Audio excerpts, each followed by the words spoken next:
Have you been scrolling through your social feeds lately and noticed something, well, shiny? I'm not just talking about jewelry. I mean these neat stacks of coins, gleaming bars, and this huge buzz around silver. If you've seen it, trust me, you are not alone.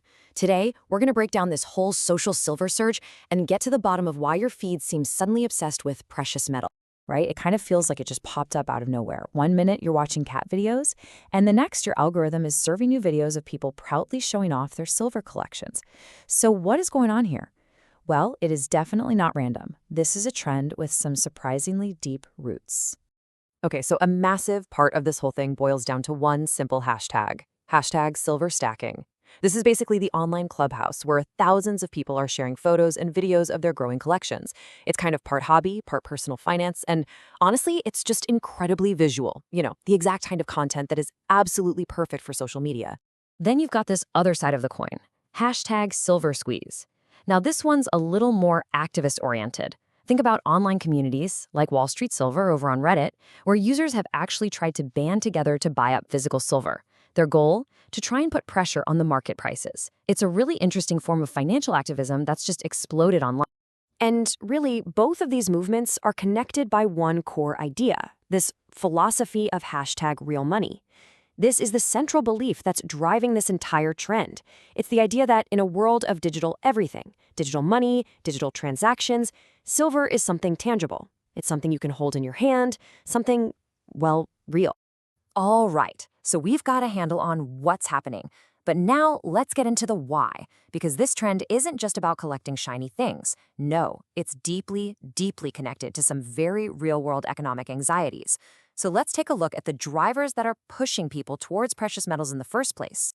You see a number like 4.2%, the recent annual inflation rate, and it might seem kind of abstract.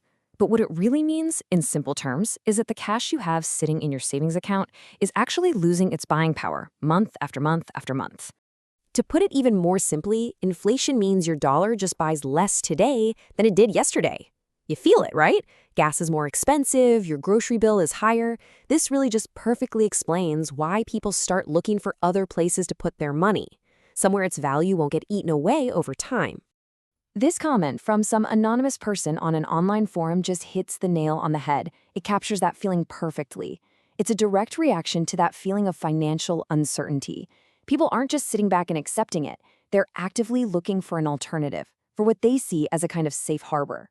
And that search, that hunt for a safe harbor, brings a lot of people to what they call real money. This is where the case gets really compelling for something you can physically hold in your hand versus an asset whose value is basically just based on trust.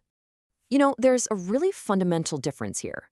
Fiat currency, like the US dollar, it only has value because a government says it does, and we all agree to trust in that system. Think of it like a concert ticket. The piece of paper itself isn't valuable, but the promise it represents absolutely is. Precious metals, on the other hand, are seen as having intrinsic value, based on how rare they are, their use in industry, and a history as money that goes back thousands of years. So you might be wondering, why silver specifically? Why not just gold? Well, here are the main arguments you'll hear. For one, you can physically hold it, and that's a huge psychological comfort. It's got that incredibly long history as money. And crucially, a lot of people see it as undervalued compared to gold, which makes it feel way more accessible. They see it as a hedge against economic craziness, and it really taps into this growing distrust in traditional financial systems. So we've got the economic anxiety and this real money philosophy providing all the fuel for the fire. But how did this whole idea just explode from a small, niche community right into your mainstream feed? Well, that's where the incredible, undeniable power of social media comes into play. This is pretty much the classic life cycle of any trend you see on the internet. It always starts small in a passionate little community, then influencers pick it up and amplify it to their audiences. The algorithms notice all that engagement and start pushing the content into more and more feeds, and boom, before you know it, it hits the mainstream. It's like a snowball effect. And let's be honest, silver stocking was practically made for this process.